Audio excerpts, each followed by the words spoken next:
네, 안녕하세요. 오늘은 중앙대학교 편입학 생물화학 지필고사 팁에 대해서 설명드리도록 하겠습니다. 중앙대학교 같은 경우에는 기출문제가 학교 홈페이지에 공개되어 있고 기출 소재가 계속 반복되는 측면이 있거든요. 그래서 기출문제를 꼭 풀어보셔야 하고 이 지필고사 팁도 챙겨가셔서 시험 시간도 효율적으로 잘 운영하시기 바랍니다.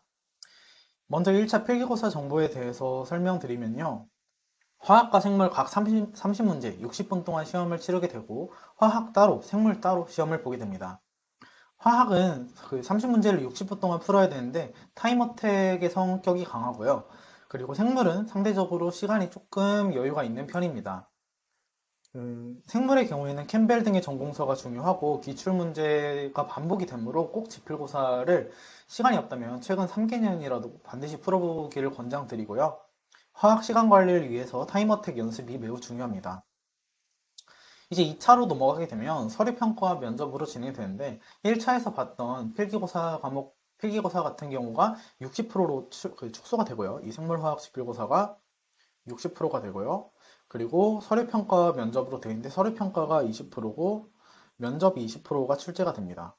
서류평가 같은 경우에는 자기소개서가 포함되어 있으므로 자기소개서도 철저하게 작성을 하셔야 되고 면접평가는 중앙대학교는 약학대학 기준으로 말씀드리면 그 제시문이 주어져 있고 전공이나 생물화학 관련된 문제를 직접적으로 풀어야 합니다.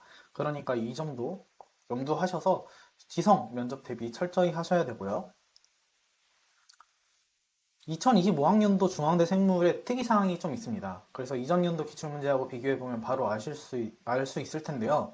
네 가지 측면이 조금 특징이다라고 볼 수 있는데 1번부터 보시면 실험 데이터 해석 능력이 필요합니다. 그래서 문제 길이가 전반적으로 좀 길어졌다라는 측면이 있는데 이 경우에는 집중력을 유지해서 긴 호흡의 문제도 풀 수 있도록 연습이 필요합니다. 긴 호흡의 문제 그리고 생물 추론형 문제 이런 문제가 나오는 게 MDP 문제가 있으므로 이런 문제들을 통해서 추가적으로 대비를 하시면 좋을 것 같아요. 그리고 그래프나 그림 자료의 적극적인 활용이 된 측면이 있으므로 이 점도 MDP 문제를 통해서 대비를 하시면 좋을 것 같고요.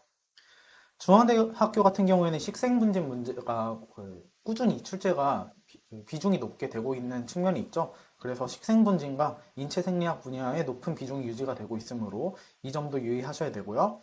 2025학년도 같은 경우에는 발생학 문제가 조금 심도 있게 출제되었습니다. 이 점도 유의 있게 보시면 좋을 것 같습니다. 네, 이상으로 중앙대학교 편입학 생물화학 팁에 대해서 설명드렸습니다.